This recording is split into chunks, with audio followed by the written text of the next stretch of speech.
Muy bien, hermanos, abramos nuestras Biblias en el libro de Romanos, capítulo 3, versículo 5 hasta el versículo 8.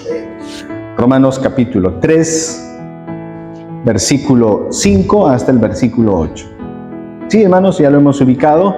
Sí, muy bien, hermanos, muy bien. Vamos a dar la lectura y voy a suplicarles que estemos atentos, hermanos, a lo que el Señor dice en esta porción de su palabra. Y dice así el Señor, Romanos 3, 5 al 8.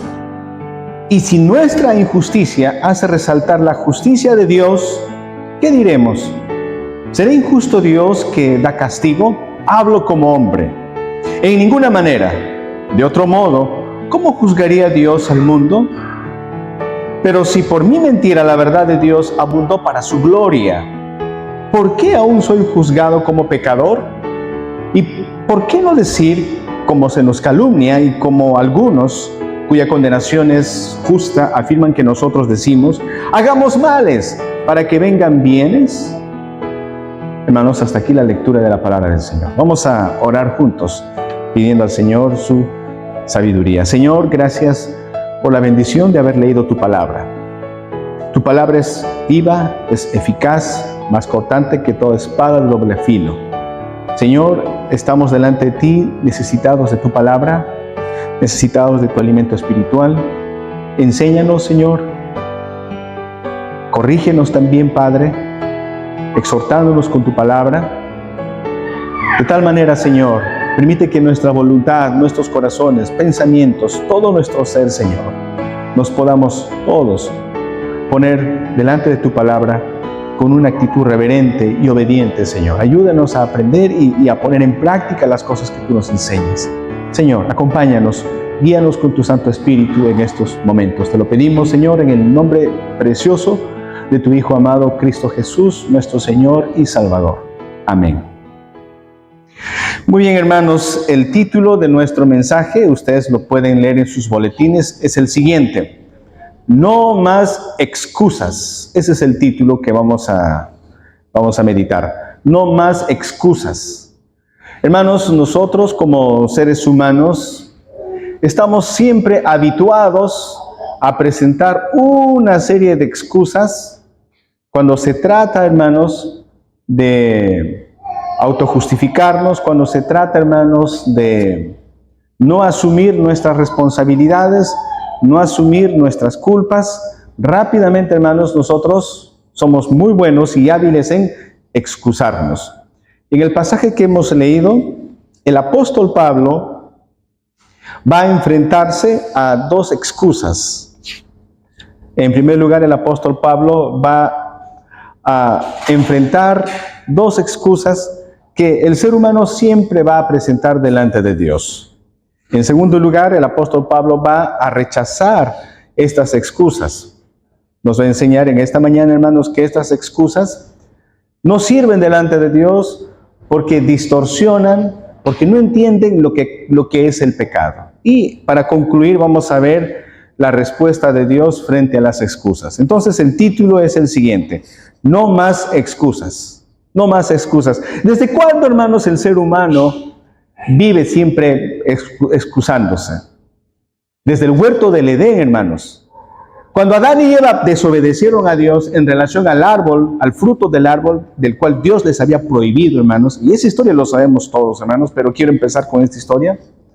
Cuando Adán y Eva pecaron, hermanos, desobedecieron a Dios, ¿qué hizo Dios, hermanos? ¿Qué hizo Adán? ¿Qué hizo Dios?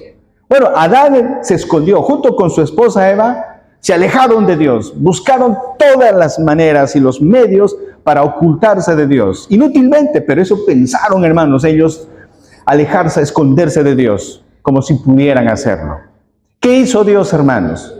Dios, en su gran compasión, como un Padre celestial, Dios buscó a Adán y a Eva. Dios se acercó, ya que Adán y Eva nunca se iban a acercar, porque eso es lo que pasa con el pecado, hermanos. El pecado lo que hace, hermanos, es separarnos de Dios. Entonces Dios se acerca a Adán. Y cuando Dios le confronta a Adán, ¿cuál es la respuesta, hermanos, que deberíamos esperar de parte de Adán? Cuando Dios le llama la atención a Adán y Dios le dice a Adán, Adán, has pecado. has desobedecido. ¿Cuál debería ser la respuesta que esperaríamos de Adán, hermanos? Que Adán pueda caer de rodillas delante del Señor, con lágrimas en los ojos, y Adán, confesando su pecado, Adán debería haberle dicho: Señor, ¿a dónde voy a huir de tu presencia? He pecado contra ti, perdóname, Señor. Pero, ¿qué hizo Adán en lugar de eso, hermanos? Como dice el título, excusas. Adán, hermanos, utilizó la excusa. Voy a pedir, hermanos, que estemos muy atentos. No nos distraigamos, hermanos, si por ahí hay alguna mascota. ¿No? Sí, estemos atentos. Estamos en Romanos capítulo 3, versos 5 al 8. Entonces, ¿qué hizo Adán, hermanos? ¿Qué hizo Eva? Lo que hacemos todos nosotros, hermanos míos. Cuando somos confrontados con nuestras culpas, cuando somos confrontados por nuestros pecados, ¿qué hacemos nosotros, hermanos? ¿Qué deberíamos hacer? ¿Saben lo que deberíamos hacer, hermanos? Deberíamos de arrepentirnos. Deberíamos de reconocer que estamos en falta. Pero nuestro corazón de piedra, nuestro corazón orgulloso, hermanos, está siempre a la defensiva. Y siempre vamos a buscar justificarnos, siempre vamos a buscar excusas. En lugar de humildemente decir: yo soy responsable de esto. En lugar de asumir nuestras culpas. Vamos a siempre, hermanos, respirar profundo, armarnos de valor y vamos a decir: no es justo. Eso fue lo que pasó con Adán, hermanos. Dios lo confrontó, Adán se excusó y en su excusa, ¿recuerdan, hermanos, lo que al último dijo Adán? Le dijo a Adán: la mujer que tú me diste, ella me dio del fruto y yo comí. Con eso, hermanos, Adán está responsabilizándole a Dios. Directamente a Dios le está diciendo a Adán: Dios, para empezar, ¿quién me ha dado a mi esposa, Eva? Tú. Entonces, ¿quién es el responsable de que yo haya pecado? Dios, tú eres culpable de lo que yo hice. Tú eres responsable de lo que yo hice. Eva, la esposa que tú me diste, me tentó y bueno, yo comí. Yo soy la víctima aquí, Señor.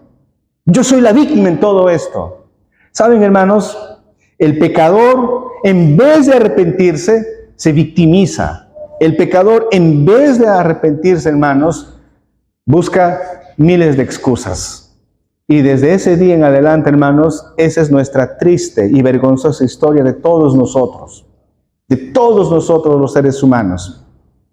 Por esa razón, hermanos, en el versículo 5 hay una primera excusa que el religioso, porque ojo, hermanos, aquí estas excusas no son excusas que están presentando gente de la calle, gente que no conoce a Dios. Recuerden que aquí, hermanos, el apóstol Pablo está hablando con judíos, está hablando con personas que conocen la Biblia, está hablando aquí con el pueblo del pacto, con los hijos de Abraham. Atentos, hermanos, por favor, no estén distrayéndose. Aquí Dios, hermanos, no está hablando con los egipcios, Dios no está hablando con los griegos. Aquí el Señor está hablando con su pueblo, con Israel, con su pueblo del pacto. Está hablando con su iglesia. ¿Y qué es la excusa? ¿Cuáles son las excusas? Vamos a ver aquí dos excusas que presentan, hermanos, estos religiosos. Estos que dicen que son creyentes, pero su vida, hermanos, su vida es una contradicción a la palabra de Dios. Miren, en el versículo 5 dice, miren la primera excusa que pueden presentar estos religiosos. Versículo 5, ellos dicen: y si nuestra injusticia, o sea, y si nuestro pecado, o sea, y si nuestra maldad, eso quiere decir, y si nuestra injusticia hace resaltar la justicia de Dios, ¿qué diremos? ¿Será injusto Dios que da castigo? ¿Qué es lo primero que vemos aquí, hermanos? ¿Qué están diciendo estos judíos? La primera excusa es la siguiente, hermanos. Ellos están diciendo: Dios no tiene derecho a juzgarnos a nosotros. Dios no tiene derecho a juzgarnos. ¿Por qué razón? Dicen ellos. Porque cuando nosotros hacemos algo malo, la cosa mala que nosotros hacemos, el pecado que nosotros hacemos, después de todo, Dios lo usa para su gloria. Cada cosa mala que hacemos, al final Dios lo va a usar para su gloria. Estos judíos hablan como calvinistas extremos. Es como si ellos dijeran: bueno, estaba predestinado que yo peque, pastor. Estaba predestinado. Al final Dios tiene la culpa, porque si Él hubiera predestinado que yo no peque, no hubiera pecado. Pero como ya estaba predestinado, ya pues yo pequé. Yo pequé. Hermanos, para empezar, esa excusa, hermanos, de echarle la culpa a Dios, de decir, Dios no tiene derecho a juzgarme porque cuando yo peco, Él ya sabía, Él me permitió pecar, entonces culpable es Dios. Ese tipo de excusa, hermanos, en realidad, lo único que está mostrando aquí, hermanos míos, es la terquedad del corazón del ser humano, la terquedad del creyente, voy a decir entre comillas, la terquedad. Está mostrando su necedad. No sé, hermanos míos, si alguna vez ustedes han visto a alguna persona, o tal vez es tu caso, Dios quiera que ya no sea nuestro caso, pero tal vez nosotros nos hemos comportado así. Hemos hecho algo malo, sabemos en nuestra conciencia que hemos obrado mal, y de pronto alguien viene e intenta hacernos ver que estamos mal. Nos llama a reflexionar.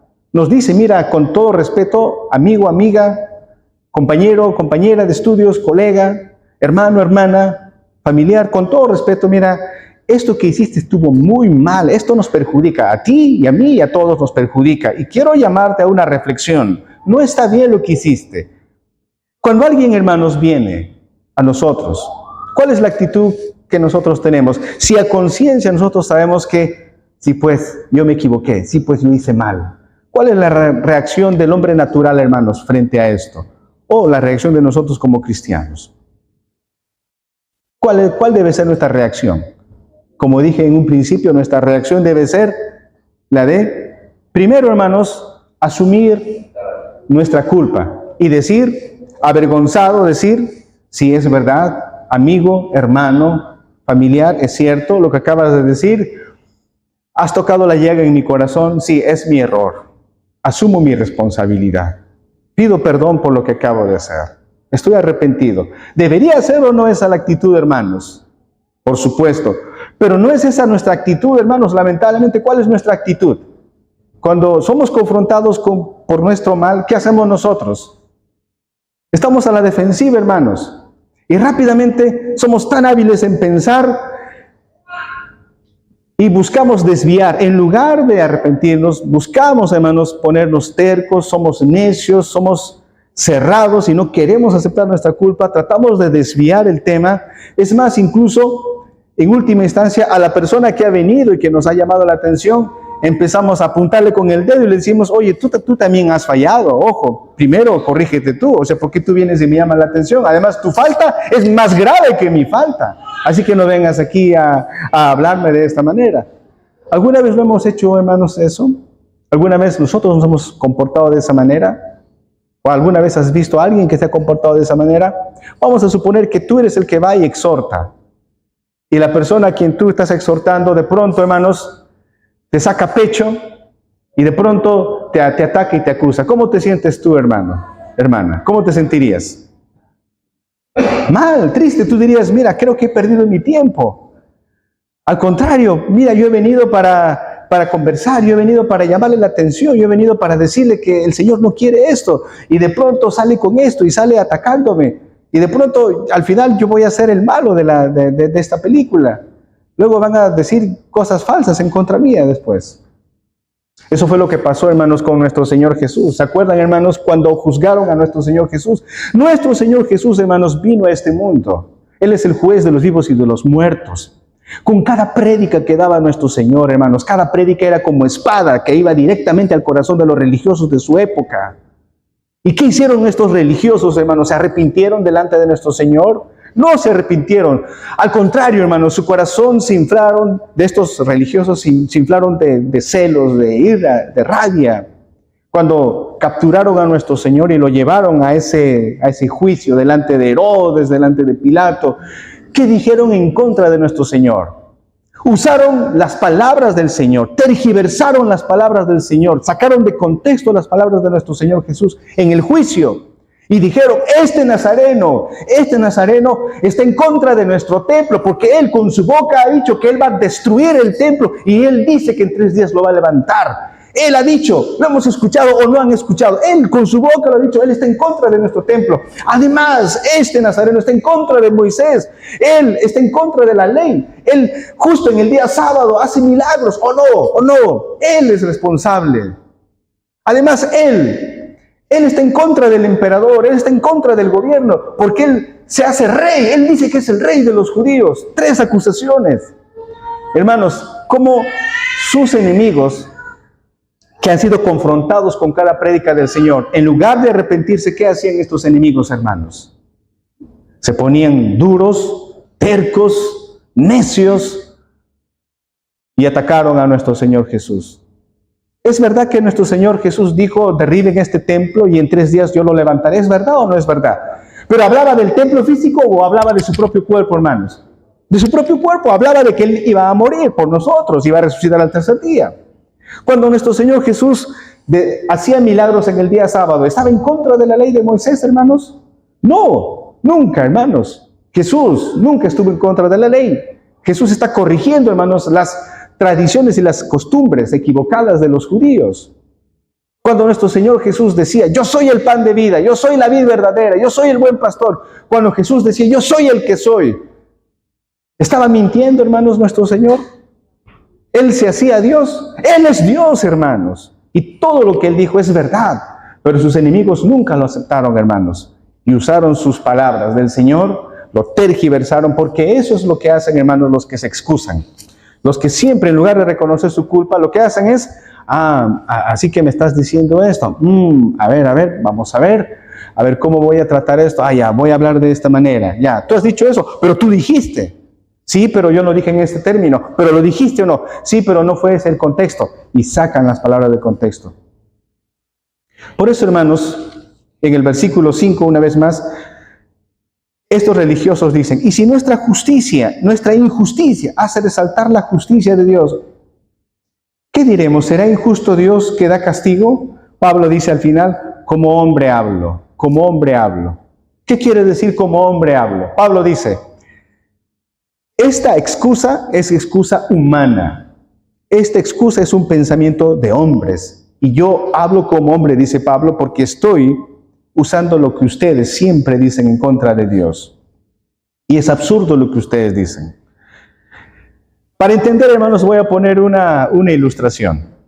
Es como si de pronto, hermanos, agarran a un delincuente, lo llevan preso a un delincuente, y el delincuente, para defenderse, dice, señor policía, señor fiscal, señor juez, en lugar de llevarme a la cárcel, a mí me deberían de dar mi premio y mi recompensa, porque gracias a mí que soy delincuente, ustedes tienen trabajo.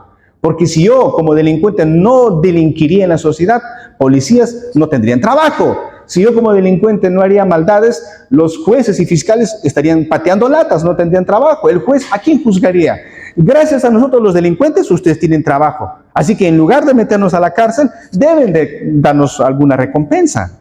¿Se dan cuenta que es absurdo, hermanos, ese pensamiento? Pues ese es el mismo pensamiento que estos religiosos están diciendo. Ellos están diciendo, Dios, gracias a nuestro pecado, tú tienes oportunidad de mostrarte misericordioso y bueno y perdonador. Si no fuera por nuestro pecado, tú no tendrías chance para desplegar todo tu plan redentor por nuestro pecado. O sea, nuestro pecado hace que tú te veas más perfecto, Dios. Nuestro pecado te beneficia. Así que Dios, en vez de juzgarnos, en vez de condenarnos, Dios, no deberías condenarnos.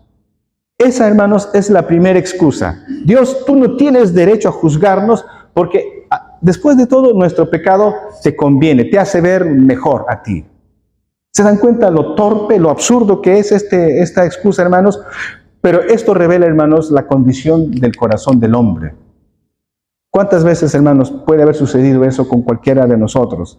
Que hemos pecado y al final, con la información que tenemos, hemos estudiado la condición del hombre, hemos estudiado sobre la soberanía de Dios, hemos estudiado tal vez sobre la predestinación y decimos, bueno, pero Dios es soberano, yo pequé, Dios es soberano, entonces, bueno, entonces Dios me perdonará. Dios al final lo ha predestinado de esta manera, Dios me ayudará. Además, Dios, tú no tienes derecho a juzgarme, ¿no?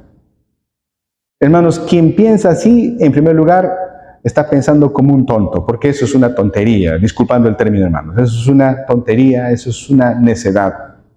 Esa es la primera excusa que el apóstol Pablo está mostrando, que el hombre le echa la culpa a Dios, que el hombre le dice, si yo peco, eso te conviene Dios a ti, porque tienes chamba a Dios, tienes muchas cosas que hacer en beneficio de la humanidad porque yo peco.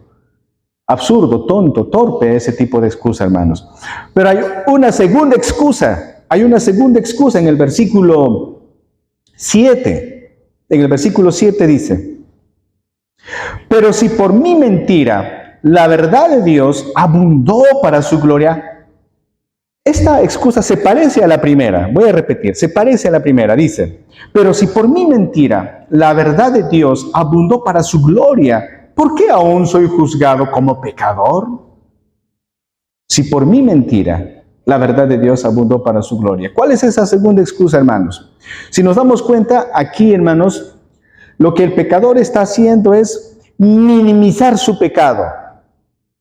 Cuando dice, si por mi mentira la verdad de Dios abundó, la verdad de Dios fue más grande, la verdad de Dios abundó para la gloria de Dios, su verdad es grande, por mi mentira, mi mentirita, lo que el pecador está haciendo, hermanos, es minimizar su pecado. Lo que el ser humano está haciendo es desestimar su pecado. Está diciendo, pero no es para tanto, no es tan grave mi pecado, es un pequeño error, es un pequeño desliz, es una equivocación. Cualquiera puede cometer esta falta, o sea, no es para que me juzgues Dios. Todo ser humano, hermanos, que no se arrepiente y es confrontado en su pecado, lo que hace, hermanos, es, en su conciencia, hermanos, trata de hacer que su pecado se vea chiquito, se vea como que no tiene razón para ser juzgado. Pero recuerden eso, hermanos, el pecado, hermanos, es una grave ofensa contra nuestro Señor. No podemos nosotros considerar que el pecado es algo pequeño. Entonces, hermanos, para resumir esta primera parte de nuestra enseñanza, de la prédica, número 1, estamos hablando de dos excusas que el hombre religioso presenta. En lugar de arrepentirse, se pone terco y pone dos excusas. Primera excusa es, Dios, no tienes derecho a juzgarme, porque mi pecado en sí a ti te beneficia, Dios, porque te hace ver mejor, te hace ver más santo, Dios, con mi pecado. No tienes razón para juzgarme. Primera excusa. Segunda excusa, Dios, no te lo tomes tan a pecho. Mi pecado, al final de cuentas, es pequeño, no es tan grave lo que hice, Dios. No, o sea, ¿cómo tú te escandalizas por algo tan pequeño? ¿Habrá algún pecado que sea chiquito, hermanos, delante de Dios? ¿Habrá algún pecado que sea ligero para Dios? ¿Cuál fue el pecado por el cual Adán y Eva, hermanos, perdieron su comunión en el huerto del Edén? ¿Qué hicieron Adán y Eva, hermanos? ¿Cometieron asesinato, tal vez? ¿Cometieron violación, tal vez, Adán y Eva, y por eso perdieron el huerto del Edén? ¿Cuál fue su pecado? Desobediencia. Nosotros diríamos, por favor, Señor pastor, por una simple desobediencia han perdido todo, por desobedecer a Dios. Allí nos damos cuenta, hermanos, que no hay pecado grande ni pecado chiquito delante del Señor. La desobediencia, un simple acto de desobediencia es lo que ha traído condenación a toda la raza humana, hermanos. Imagínense. Entonces, por esa razón, hermanos, cuando vemos el pecado, no podemos ver el pecado como algo, pequeñito, algo que es pasable. Ante los ojos de Dios, hermanos, esa desobediencia no es pasable. Ante los ojos de Dios, esa desobediencia, hermanos, es lo que ha traído ruina. Pasemos a la segunda parte de nuestra enseñanza, mis amados hermanos. Y para los que están atrás y algunos que están cabeceando porque están durmiendo, yo les digo, despierten. No pongan como excusa que tengo sueño. Hay que despertarnos, hermanos, ¿sí? Bien, hemos hablado de las excusas.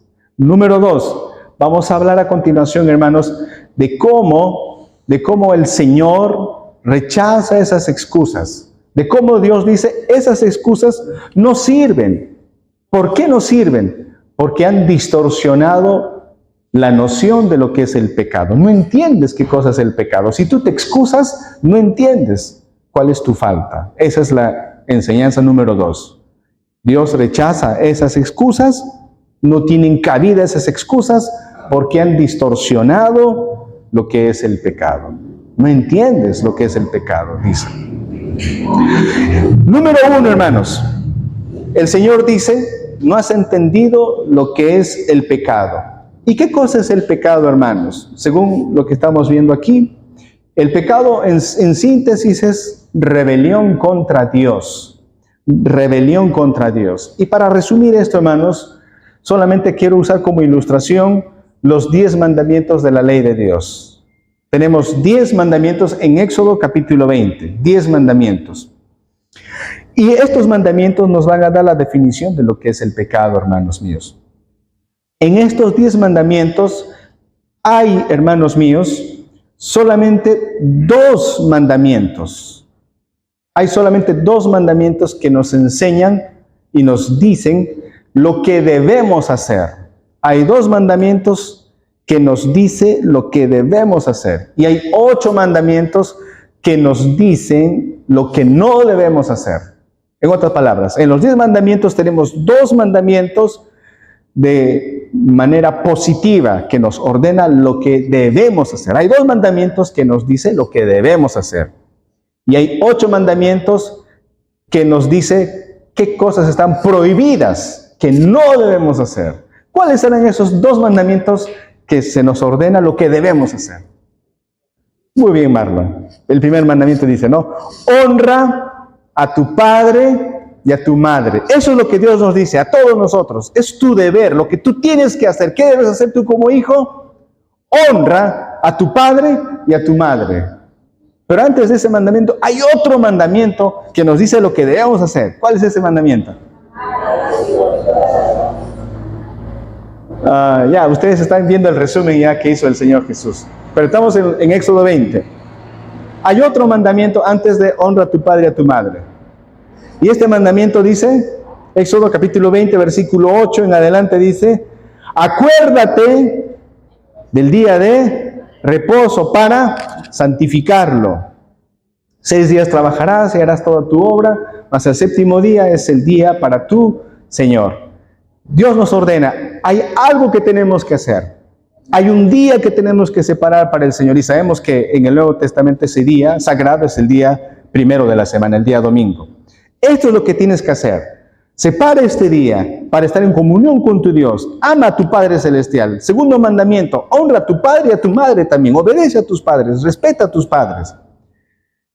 Y los 8 mandamientos restantes nos dice lo que no debemos hacer. ¿No? ¿Cuál es el primer mandamiento, hermanos? Yo soy el Señor Jehová tu Dios que te sacó de la tierra de Egipto. Dice, no tendrás dioses ajenos delante de mí. Primer mandamiento dice, está prohibido tener otro Dios aparte de mí. Segundo mandamiento, ¿qué dice el segundo mandamiento? No te harás ídolos de ninguna semejanza. De lo que está arriba, abajo en la tierra, no harás ídolos.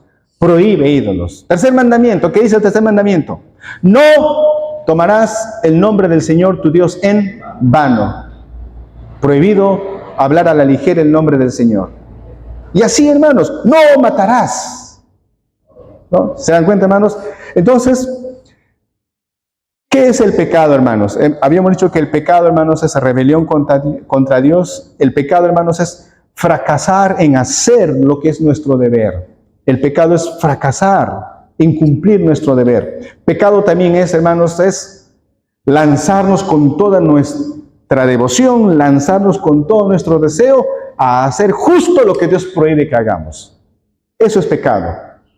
Pecado, hermanos, entonces es no hacer lo que Dios nos ordena, cruzarnos los brazos y no obedecer al Señor. Pecado también es estar con brazos abiertos y con nuestros pies presurosos correr al pecado y hacer justo lo que Dios ha prohibido que hagamos. Eso es pecado, rebelarnos contra el Señor. Decir que la palabra de Dios no me interesa. Lo que vale es lo que mi corazoncito quiere, lo que mi carne desea. Lo que Dios ha prohibido, justo eso es lo que voy a hacer.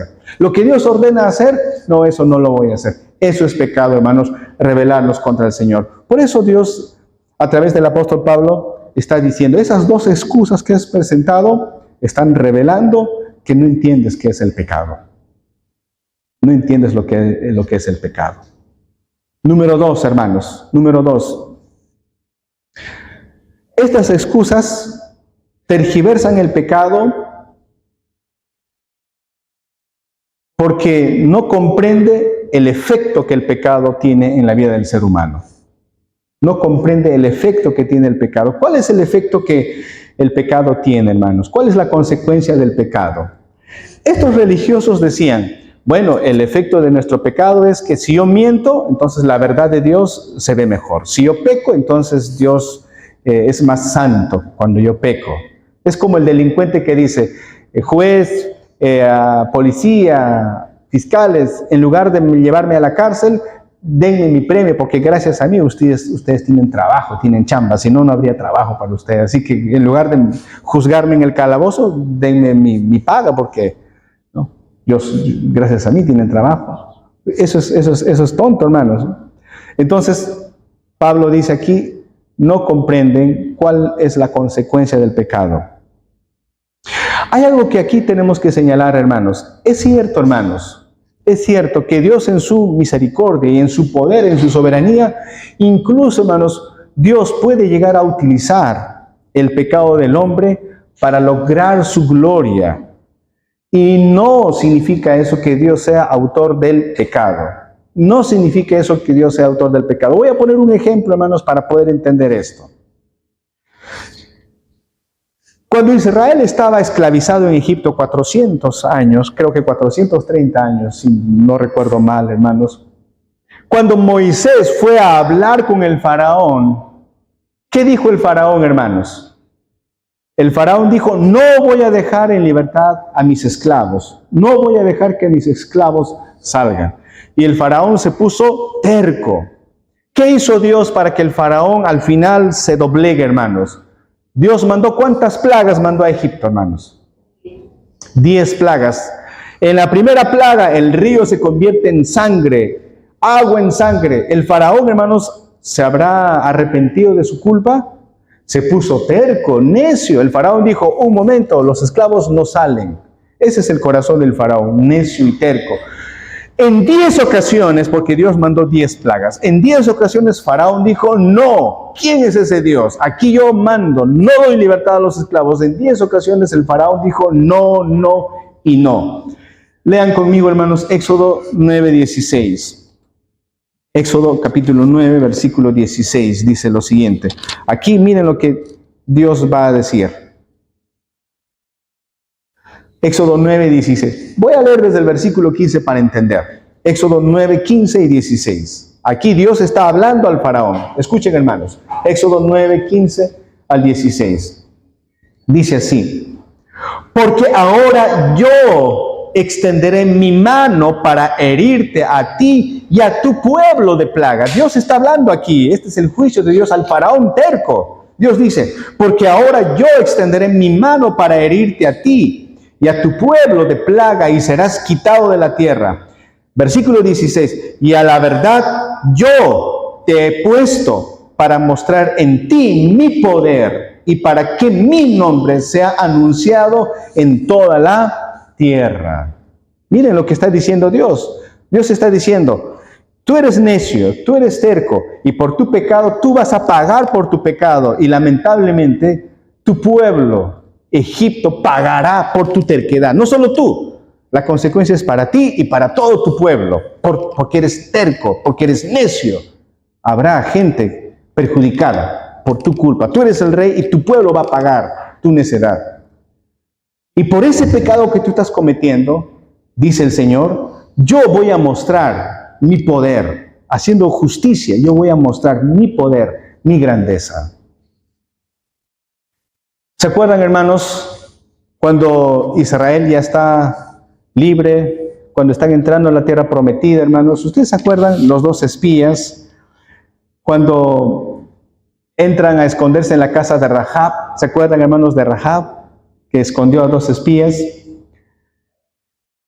¿Qué fue lo que Rahab dijo, hermanos? ¿Cuál fue la razón por la que Rahab escondió a los 2 espías israelitas? Josué, capítulo 2, verso 8 al 11. Voy a leer. Josué, capítulo 2, verso 8 al 11. Escuchemos atentamente, hermanos. Dice así. Antes que ellos se durmiesen, ella subió al terrado y les dijo, miren lo que dijo Rahab.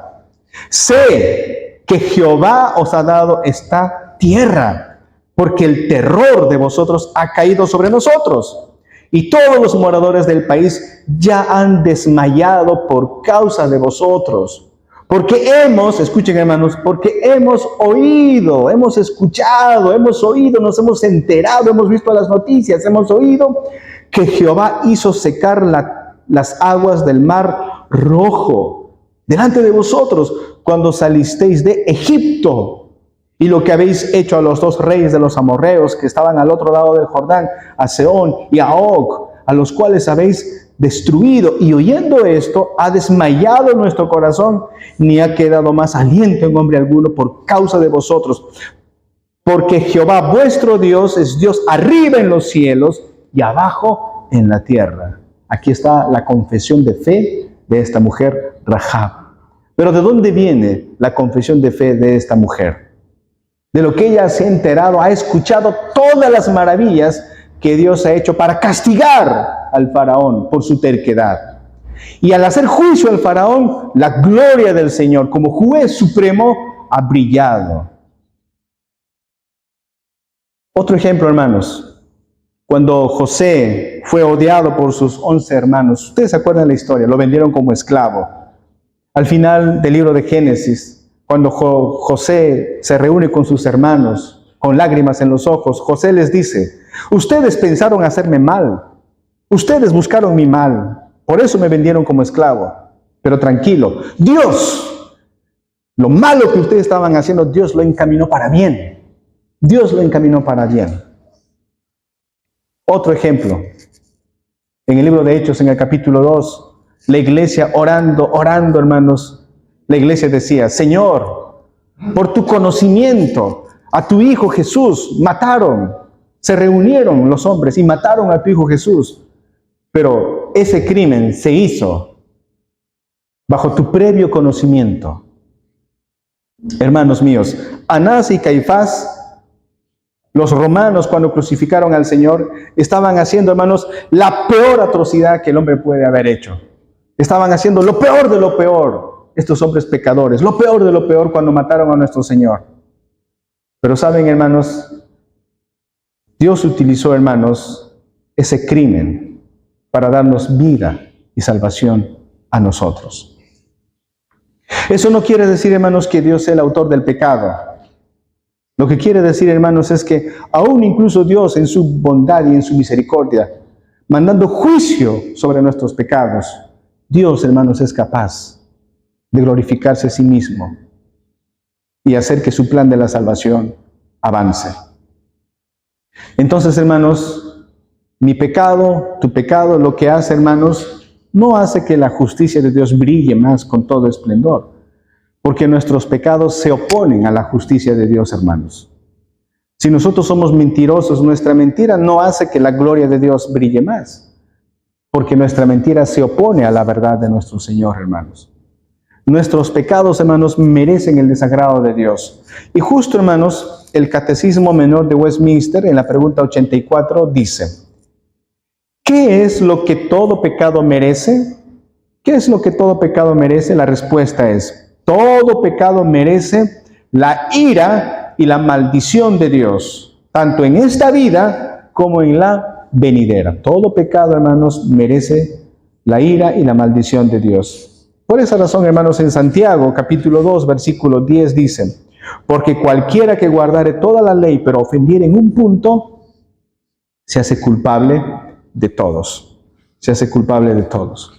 Entonces, hermanos, el apóstol Pablo rechaza estas excusas, dice: lo rechazo porque primero no entiendes qué es el pecado. El pecado es fallar en obedecer a Dios. El pecado es hacer lo que Dios prohíbe. En otras palabras, pecado es rebelarte contra Dios.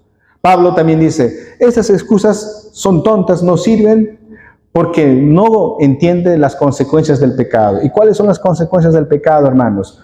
Trae ira y maldición de Dios. Todo pecado trae la ira y la maldición de Dios. El faraón, hermanos, sufrió la ira y la maldición de Dios. No solo él, sino su pueblo. En la última plaga murió el hijo del faraón, pero murió el hijo del último esclavo egipcio, hasta de los animalitos. primogénitos murieron. El pecado trae consecuencias contra nosotros, el pecado trae consecuencias contra nuestros seres queridos, contra nuestra familia. Entonces, por eso Pablo dice, las excusas, estas dos excusas que tú pones, no tienen sentido, porque no entiendes lo que es el pecado y no entiendes las consecuencias que el pecado acarrea. En lugar de ser necio, en lugar de ser terco, en lugar de poner excusas, lo que tú tienes que hacer, dice la palabra del Señor, es, asume tu culpa. Di, soy responsable y arrepiéntete. Acércate al Señor con lágrimas en los ojos, como David lo hizo. ¿Y qué hará el Señor?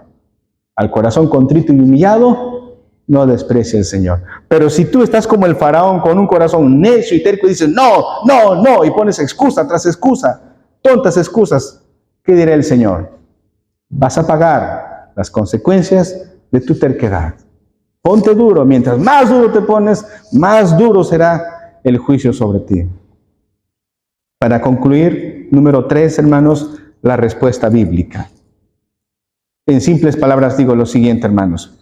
Si no hay juicio, si Dios no juzga como estos religiosos dicen, no, Dios no tiene por qué juzgar. ¿Para qué juzga Dios? Mucha gente cree que Dios no debería de juzgar. Si no juzga Dios al hombre, hermanos, si no hay juicio, entonces no existe necesidad de Cristo. Repito, si Dios no juzga al hombre, entonces no hay la necesidad de Cristo, no hay necesidad de por qué Cristo haya muerto en la cruz. En vano habría muerto Jesús en la cruz. ¿Para qué serviría la muerte de Cristo en la cruz si Dios no va a juzgar a nadie, hermanos? ¿Se dan cuenta que el juicio es necesario para la salvación que hay en Cristo Jesús, para la justificación por la gracia del Señor? Hermanos míos, si no hay juicio de parte de Dios, entonces no se entiende, hermanos, de qué nos tendría que salvar Cristo Jesús. Entonces, hermanos, el Señor es nuestro juez. Si no hay juicio, entonces no hay por qué tener abogado. Y la Biblia dice que Jesús es nuestro abogado. ¿Dónde dice eso, hermanos? ¿Alguien se acuerda? Hijitos míos, si habéis pecado, abogado tenemos, a Jesucristo el justo. Y si no hay de qué Dios nos tenga que juzgar, si Dios no nos tiene por qué juzgar, entonces no hay necesidad de abogado, hermanos. Y nosotros necesitamos a Cristo, hermanos míos. Resumen, enseñanza número 1. Hay dos excusas que Dios señala aquí que hace el hombre necio y terco. Excusa número 1, Dios no tiene derecho de juzgarme porque mi pecado al final le beneficia a Dios. Excusa número 2, mi pecado no es tan grave, es pequeño, no es para tanto. Enseñanza número 2. Dios rechaza esas excusas porque distorsiona el pecado. Número 1, distorsiona lo que es el pecado. Número 2, distorsiona la consecuencia del pecado. Enseñanza número 3, hay una respuesta bíblica.